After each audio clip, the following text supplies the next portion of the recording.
आज की ये मीटिंग निहाल साहब को खैराज अकीदत पेश करने के लिए रखी गई है। कई मुकर्रिरीन ने माजी में निहाल साहब ने क्या किया इस पर तफसील से बात की, और मुझे ऐसा लगता है कि यहाँ बैठे हुए लोग और शहरियान काफ़ी जानते हैं। मैं अभी जब मुंबई गया पानी के सवाल पर, तो उस ताल्लुक़ से बोलूँगा कि निहाल साहब के इंतकाल होने के बाद भी निहाल साहब क्या हैं।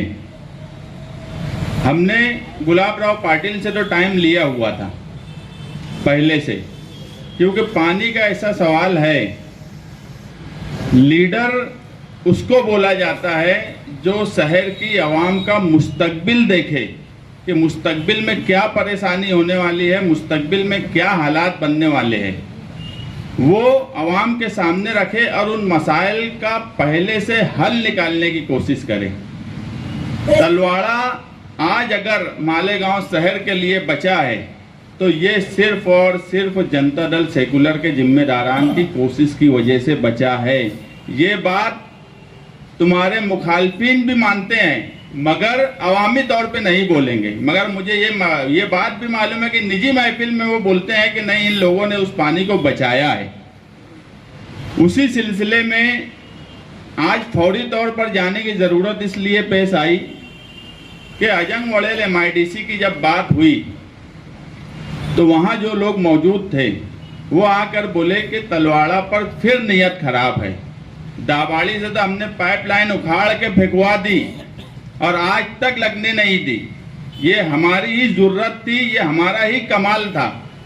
लेकिन जब ये लगा कि फिर उसके ऊपर नीयत खराब होने वाली है, मुस्तकबिल में तलवाड़ा का पानी हमसे जा सकता है, क्योंकि आज की जो कारपोरेशन में रिकॉर्ड पर जो तलवाड़ा से पानी आ रहा है वो सिर्फ और सिर्फ 15% आ रहा है और 85% पानी तुम्हारा गिरना डैम से आता है।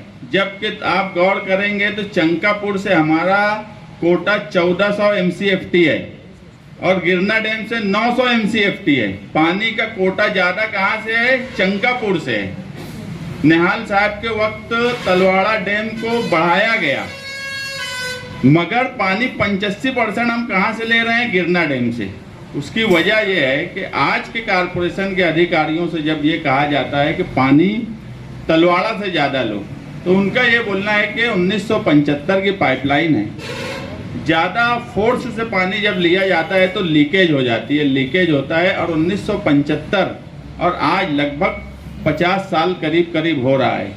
बहुत सी बस्तियां और घर बस गए उन पाइपलाइनों पर, इसलिए वो ज़्यादा नहीं लेते।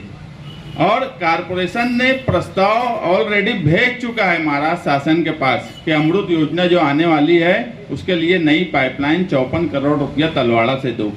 हमको लगा कि अभी अगर आउटर के लीडर की फिर नीयत खराब हो रही है तो हम तलवाड़ा से हमारे फिल्टर प्लांट तक नई पाइपलाइन कोशिश करके जल्द से जल्द करवा लें, और जब हमारी नई पाइपलाइन हो जाएंगी तो हम 50% पानी वहाँ से लेंगे, 50% गिरना डैम से लेंगे, तो तुम्हारे अखराजात भी बचेंगे। उसी में एक प्रस्ताव, क्योंकि पानी के सवाल पे हम हर वक्त वाटर सप्लाई में जाते रहते हैं, मालूमात लेते रहते हैं क्या चल रहा है। उसकी वजह यह है कि हमको आउटर के लीडर की नीयत पर शक है। उसी में समझा कि एक प्रस्ताव जलगांव पाट बंधारे को दिया गया है और उसमें यह है कि जलगांव पाट बंधारे की जगह गिरना डैम के पास है 10 एकड़, वो कारपोरेशन को अगर दे दे तो सोलार सिस्टम वहाँ लग जाए। वो भी एक अच्छा प्रस्ताव था, उसके लिए भी कोशिश करना चाहिए। हम उसके लिए भी गए कि आज तकरीबन 10 से 11 करोड़ सालाना पावर का बिल भरते हैं। ना नफ़ा ना नुकसान पे जो गिरना डैम की स्कीम लाई गई थी, यहाँ साजना मैडम बैठी है जिनकी सदारत में, ये इनकी ही उस वक्त की कोशिश थी। जो लोग गिरना डैम की बात करते हैं 1997 में ना वो कारपोरेशन में थे, ना वो महाराष्ट्र सरकार में थे, ना वो दिल्ली में थे।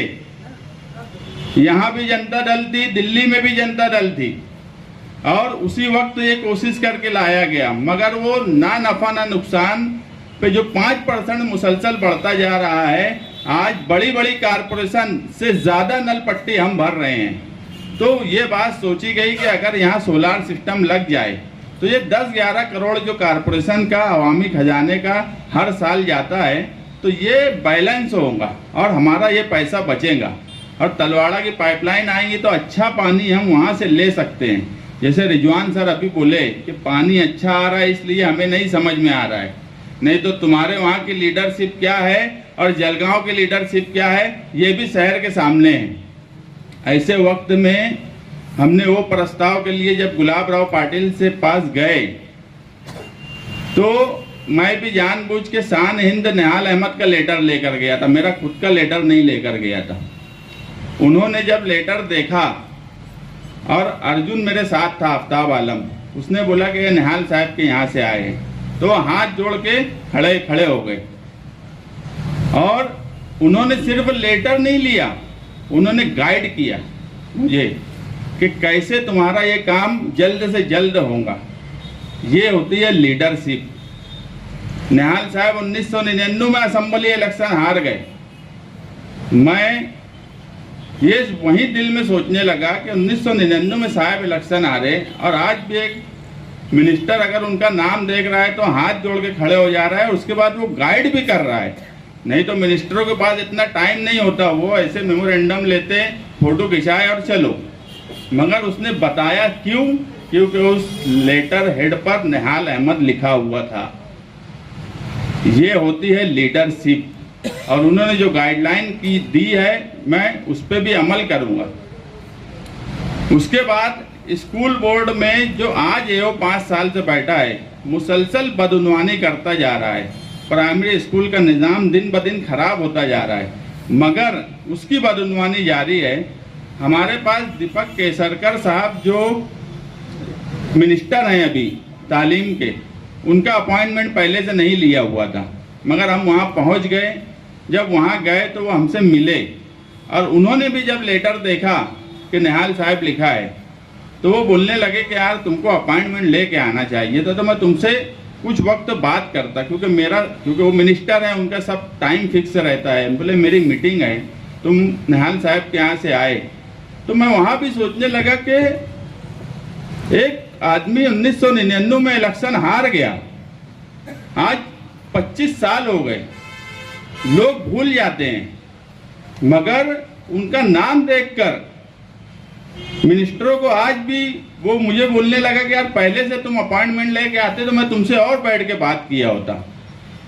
मैं बाहर निकला तो अर्जुन को बोला कि यार साहब 1999 में इलेक्शन हार गए और आज भी यहाँ अगर अपने आए तो वो सिर्फ निहाल साहब का नाम देखकर अपने से इतने अच्छे ढंग से बात कर रहे, गाइड कर रहे हो, खुद बोल रहे कि यार तुम पहले से बोलते तो मैं तुम्हारे लिए टाइम और देता था। तो मुझे ये लगा कि एमएलए होना और लीडर होना ये 2 अलग अलग चीज है। निहाल साहब लीडर थे,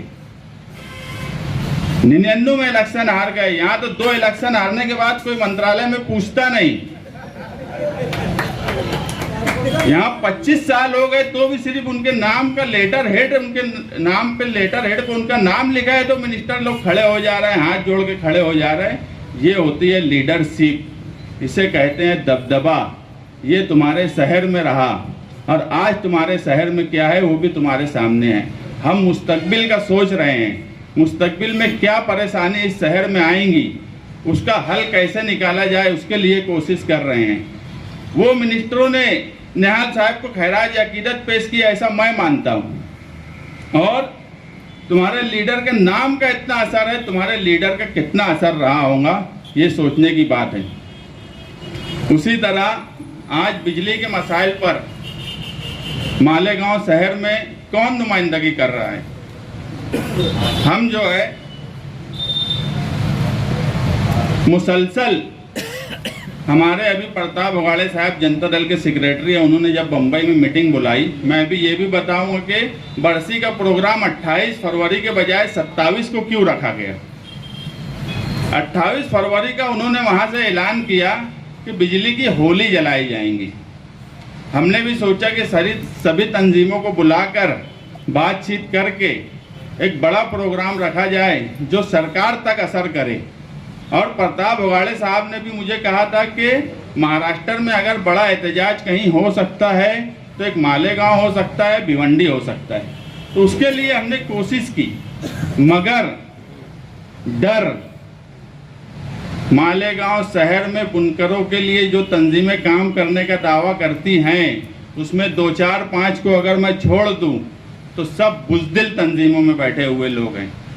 हमने कल के उनके धरने की हिमायत इसलिए की कि इत्तेहाद दिखे।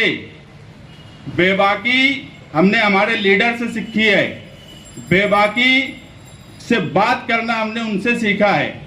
और तुम जो आंदोलन करने जा रहे हो वो कमजोर कैसे हो?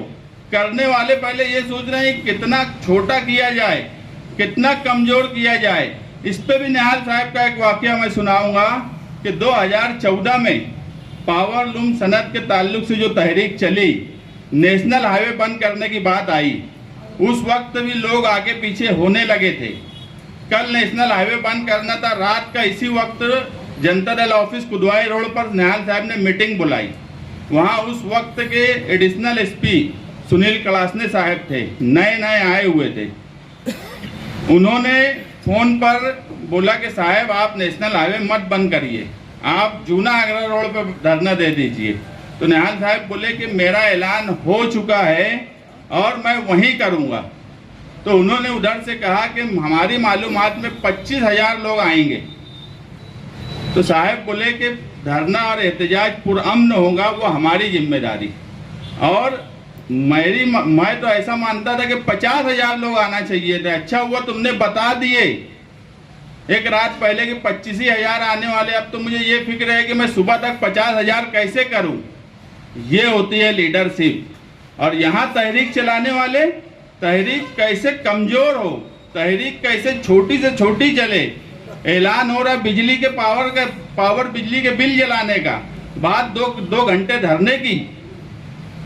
तहरीक ऐसी होना चाहिए थी। इसी वजह से हमने 27 का ऐलान किया कि एक बड़ी तहरीक होंगी, मगर जानबूझ के ना तहरीक चलाने दी गई, ना जानबूझ के तहरीक ऐसी चलाई गई कि जिसमें कोई दम हो, जिससे सरकार तक तुम्हारी बात पहुंचे। कानूनी तौर पे हमको जो करना था, आज भी सियासी तौर पर हम ही एक पार्टी थे जो ऑब्जेक्शन दाखिल किए, ऑब्जेक्शन पर हेयरिंग हुई। यहाँ मसूद मौलाना कंपाउंड बैठे हैं, ये हिस्सा लिए, यूसुफ इलियास साहब हिस्सा लिए, उमैर सर हिस्सा लिए, एडवोकेट मुजीब जो है उन्होंने अपनी बात रखी। ये ऑब्जेक्शन पे कोशिश की गई। दूसरे शहर के लीडर कहाँ थे आज? किसी को कोई अता पता है? सनत का ऐसा सवाल जिस पर 37% पावर बिजली बिल बढ़ने की बात हो, ऐसे सवाल पर कौन नुमाइंदा आज MERC के कमीशन में जाकर नुमाइंदगी किया? हमने ऑफिस से ऑनलाइन नुमाइंदगी किए तो जनता दल की सदर शान हिंद नासिक से जाकर अपनी बात रखी। हमने हमारा ऑब्जेक्शन तो दाखिल किया, हमने हमारी बात तो बोली। हम एहतजाज भी करने के दर पे हैं। आज मालेगांव शहर के बुनकर 2 तरफ से मर रहे हैं। एक तो तुम्हारा कलकत्ता कंपनी मुसलसल परेशान कर रही है। कौन सी लीडर के पास रोज आना, मेरे पास 10-15 लोग आते, मैं खुद भी सबके मसले हल कर पाता हूं, ऐसा नहीं है। कोशिश करता हूं 2-4 लोग के मसले हल हो जाएं, मगर कोई ऐसी ठोस नुमाइंदगी नहीं। अगर 1 लाख वोट हमको दे दो तो कलकत्ता कंपनी को छट्टी का दूध हम याद दिला सकते हैं, कलकत्ता भेज सकते हैं। ये दम है हमारे अंदर। लेकिन आवाम अगर 1 लाख वोट हमको दे और हम कलकत्ता कंपनी को नहीं कलकत्ता भेज दिए, उसके बाद आप हमसे सवाल करना। आज फॉल्टी बिल का मामला हो, 2-2 साल से लोगों ने अपना लाखों रुपया इन्वेस्ट करके कारखाना लगा के रखा है, उनको कंज्यूमर को मीटर नहीं दे रहे हैं। इंफ्रास्ट्रक्चर कुछ भी ऐसा नहीं कंपनी ने 5 साल में की जिस पर कोई बात की जा सके। बेधड़क पुलिस को लेके आते हैं, मीटर जमा करके लेके जाते। मैं पुलिस से भी एक बात कहना चाहता हूं कि पुलिस क्यों कलकत्ता कंपनी का साथ देती है? उन्होंने उनकी शरारत पर कौन सा काम किया? अगर पुलिस उनका साथ देती है तो पुलिस को फिर आप हमारे साथ भी बैठना पड़ेगा, उनके खिलाफ उनका क्या क्या मसला है। नहीं तो पुलिस अपना काम करे, हमको हमारा काम करने दे, कलकत्ता कंपनी को उनका काम करने दे। पुलिस का काम ये नहीं है कि उनके साथ जाकर लोगों को परेशान और हैरान करे। ये इस शहर में हो रहा है। लोगों ने खुद से मीटर जमा किया, एक एक साल पहले मीटर जमा किया। आज बाजार अच्छा है, आने वाले वक्त में रमजान ईद है, एक साल पहले का जो मीटर जमा था, खुद से जमा किया गया मीटर, उस पर यानी फाइन लगाकर, पेनल्टी लगाकर आज जो नया मीटर लगा है उसका कोई मसला नहीं है, मगर पुराने मीटर के बदले वो मीटर निकाल के ले जा रहे हैं। तुम्हारा अगर 15 HP का कारखाना है, कुछ सेकंड के लिए भी अगर ओवरलोड होता है तो तुम्हारा एवरेज पेनल्टी मार देते हैं। मुसलसल सनतकार परेशान है। नुमाइंदगी कौन कर रहा है? सनतकार बुनकर के नाम पर लीडरी करने वाले। मुझे बताओ कौन से सनतकार का कलकत्ता कंपनी में इतने मसाइल हैं तो कौन से मसले का हल लेकर उनका मसला हल किए? रोजाना जनता ऑफिस पे 10 से 15 लोग एवरेज आते हैं जो अपने आप मसला बताते हैं। हम कोशिश करते हैं जितना हल करने की, मगर हम आज ये ऐलान भी करते हैं कि 10 मार्च तक जिन जिन लोगों ने अपना लाखों रुपया लगा के कारखाने का वहाँ पर अर्जी दे रखी है मीटर के लिए, जिनका सर्वे भी हो चुका है, वो 10 मार्च तक रात में 8 बजे से 11 बजे तक शान हिंद रास्ता ऑफिस आगरा रोड पर आकर अपनी शिकायत लिखाएं। 10 मार्च के बाद कलकत्ता कंपनी से हम निपटेंगे, और कैसे निपटेंगे ये भी शहर देखेगा। और पुलिस को भी मैं बोला हूँ कि वो भी अपना काम करे। इंफ्रास्ट्रक्चर एक दुकान लेकर बैठे हैं।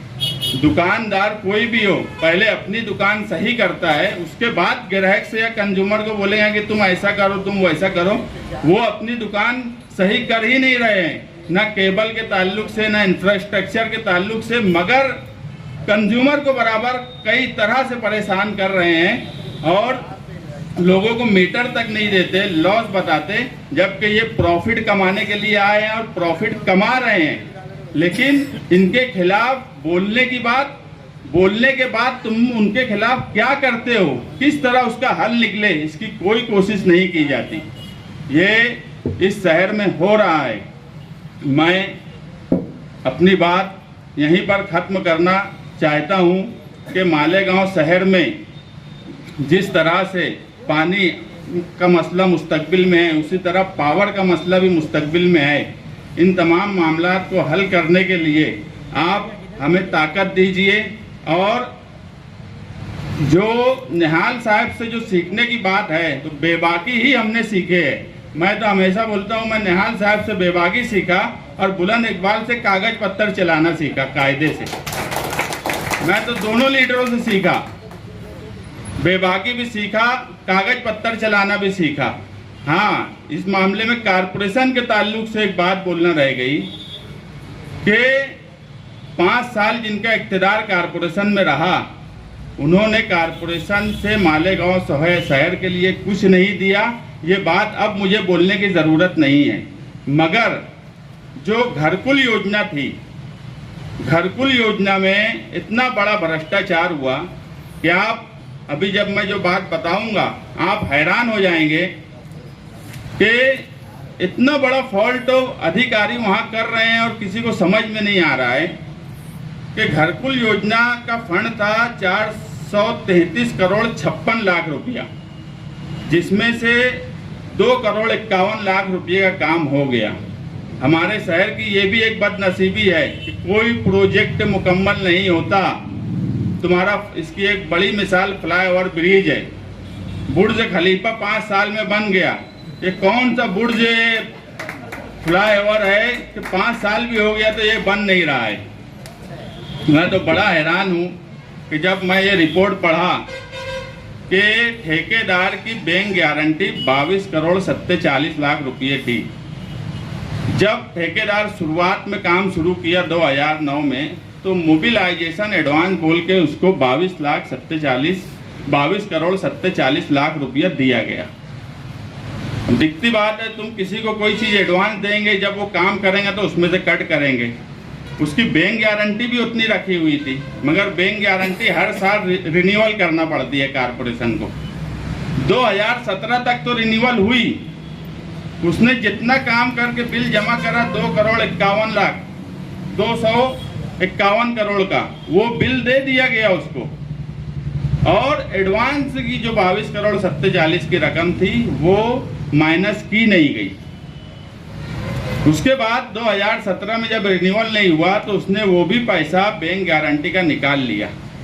अब इतने बड़े घोटाले में अधिकारी लोग शामिल नहीं होंगे, ऐसा हो सकता क्या? 2017 में ये इक़्तिदार में बैठे, कल की कांग्रेस आज की राष्ट्रवादी, मगर इनको भी ये नहीं सूझा कि कहाँ पर कितना नुकसान हो रहा है। हाँ, इनको एक चीज़ अच्छी से समझती, ठेकेदारी करना, ठेकेदार से कमीशन लेना। इसमें भी हो सकता है कि कमीशन ले लिया गया हो कि उनको कुछ इन्फॉर्मेशन मत दो और कमीशन लेकर 22 करोड़ निकल जाने दो। आज 22 करोड़ कोई छोटी रकम नहीं है। हम इसके भी खिलाफ केंद्र सरकार तक जाने की कोशिश करेंगे, क्योंकि ये फंड केंद्र सरकार से आया था। इतनी बड़ी गलती जानबूझकर ही हो सकती है। इतनी बड़ी रकम अगर ज़ाय हो गई तो इसका जिम्मेदार कौन? आज घरकुल योजना का प्रोजेक्ट इस शहर में फेल हो गया, इसका जिम्मेदार कौन? इतनी बड़ी रकम ज़ाय हो गई, इसका जिम्मेदार कौन? आज शहर कचरे के ढेर पर है। साफ सफाई का निज़ाम प्रशासक राज में बिल्कुल खराब हो गया है। जिनको इन्होंने ठेका दे के देकर गए थे, आज उसके ऊपर जो है आज का जो प्रशासक है वो मजे मार रहा है, मगर शहर पर कोई तवज्जो नहीं है। हम हमेशा कहते हैं जमहूरियत अपना एक निज़ाम है। जो लोग ये बोलते थे प्रशासक राज में बहुत अच्छा होगा, आज वो भी शहर में देख रहे हैं क्या हाल है।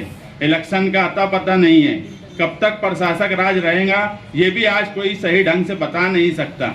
शहर कचरे के ढेर पर है, रोजाना शिकायत आ रही है, मगर हम भी चाह के कुछ कर नहीं पा रहे हैं, क्योंकि जितनी एजेंसियां ठेके पर दी गई है, जिस तरह मोदी सरकार ने सारी चीज़ अडानी अंबानी ऐसे लोगों को ठेके पर दे दी, उसी तर्ज पे पिछले 5 साल में मालेगांव कॉरपोरेशन ने काम किया और सारा निज़ाम ठेकेदारी पे दे दिया, प्राइवेटाइजेशन कर दिया, जिसकी वजह से आज हमें ये तकलीफ है। हम इस शहर को जो कचरे के ढेर पर अब बसा दिया गया और कचरे में रुपया पैसा कमाया जा रहा है, गटर में से रुपया निकाला जा रहा है, हम इसके भी खिलाफ शब बारात के बाद एक तहरीक कारपोरेशन के गेट पर करेंगे कि इस शहर में साफ सफाई का निज़ाम दुरुस्त हो, इस शहर में इंफ्रास्ट्रक्चर सही हो। आप देखो ये सामने आगरा रोड है, कोई प्लानिंग, कोई रोड में इस शहर में जो लोग इक़्तिदार में थे उनके पास कभी रहा नहीं।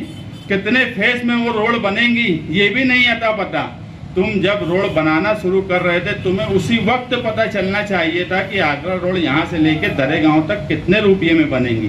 सिर्फ हम देख रहे हैं फेस पर फेस बनता जा रहा है। ये तीसरे फेस के बाद भी रोड बन जाएंगी, इसकी कोई गारंटी नहीं है पूरी दरेगांव तक। इसमें करोड़ों रुपया लगा के ठेकेदार से लेके लीडर तक करोड़ों कमा रहे हैं, मगर चलो रोड तो बन रही है, मगर जो रोड जितना पैसा लग रहा है उससे आधी कीमत में बनना चाहिए था, उससे डबल कीमत में बन रही है। ये सब हालात शहर के सामने हैं। शहरियान को भी सोचना चाहिए कि आने वाले वक्त में उनका मुस्तकबिल क्या है और किस तरह से उनका मुस्तकबिल हल होगा। और निहाल साहब को यही सच्ची खैराज अकीदत है कि बेबाक बनो, निडर बनो, लीडर से सवाल करो, तुम्हारे नुमाइंदे से सवाल करो कि शहर के जो हालात है इसका जिम्मेदार कौन। अगर फंड पर आकर यहाँ उद्घाटन किया जाता है 6-6 महीना सलसल भर उस पर कोई काम नहीं होता, उस पर सवाल करिए। कितने करोड़ों की फंड की बात होती है और काम मालेगांव शहर में क्या हो रहा है। अगर कोई लीडर आकर एक रोड पर काम करने का कुदाल मारता है तो आपकी जिम्मेदारी है, अगर वो काम वहाँ शुरू नहीं होता तो सवाल करो। यही सच्ची खैराज अकीदत निहाल साहब को होंगी। निडर बनो, बेबाक बनो।